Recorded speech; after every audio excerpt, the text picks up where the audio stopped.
इस आदमी ने मेरी जिंदगी हराम बना दी है। अब और नहीं रह सकती इसके साथ। हाँ नहीं तो। लेकिन मम्मी, पापा ने ऐसा क्या कहा है जो आप इतनी नाराज हो रहे हो? तू ना चुपचाप रह ले वरना तेरा मार मार के गधा बना दूंगी। चल। रिया, क्या है ये सब?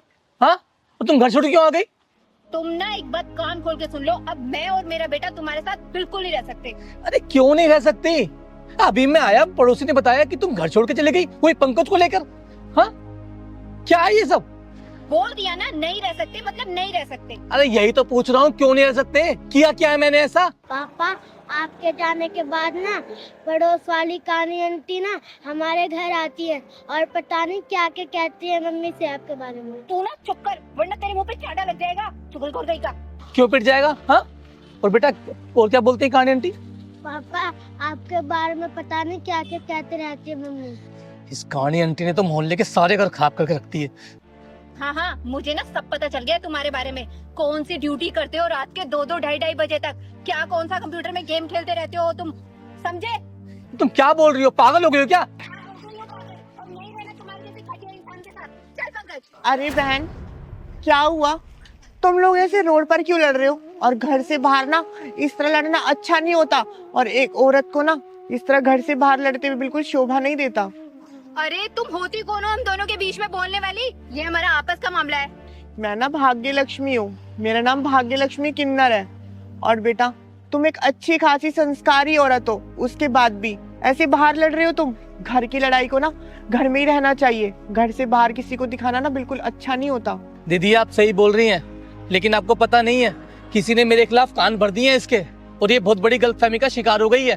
गलतफहमी की शिकार नहीं हुई हूँ, गलतफहमी दूर हो गई है। कितने सच्चे और सीधे हो ना, बहुत अच्छे से पता चल गया है मुझे। क्या पता चल गया? मुझे तो बताओ। सच सच बताओ, तुम्हारा ऑफिस में एक लड़की से चक्कर नहीं चल रहा है? चल रहा है ना? फिर यार कैसी बातें कर रही हो तुम? तुमने मुझे इतना गिरा हुआ समझ रखा है क्या? देखो, मुझे ना सफाई देने की जरूरत नहीं है, और ना मैं तुम्हारी बातों में आने भी वाली नहीं हूँ। मैं जा रही हूँ अपने बेटे को लेके। अरे बहन, सुनो पहले मेरी बात।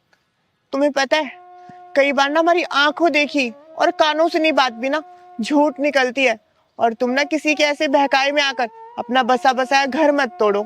अच्छा देखो, तुम ना हम दोनों के बीच में ज्यादा समझौता एक्सप्रेस चलाने की कोशिश मत करो। तुम्हें पता है बहन, जब घर की अच्छी खासी एक्सप्रेस पटरी से उतर जाए ना, तो उसको वापस पटरी पे चढ़ाना बहुत मुश्किल होता है। दीदी आप बिल्कुल ठीक बोल रही हैं। हमारे घर के बगल में एक कानी औरत रहती है, उसका तो काम ही यही है कि लोगों के घर में चुगली करना, उनका घर तोड़वाना, और ये उसी चुगली का शिकार हो गई है, और ये बात समझ नहीं रही है। सही कह रहे हो भाई आप, ऐसी औरतों का ना यही काम होता है। और तुम्हें पता है बहन, आज के टाइम में ना कोई पड़ोसी किसी दूसरे इंसान को देख के ना खुश नहीं रहता।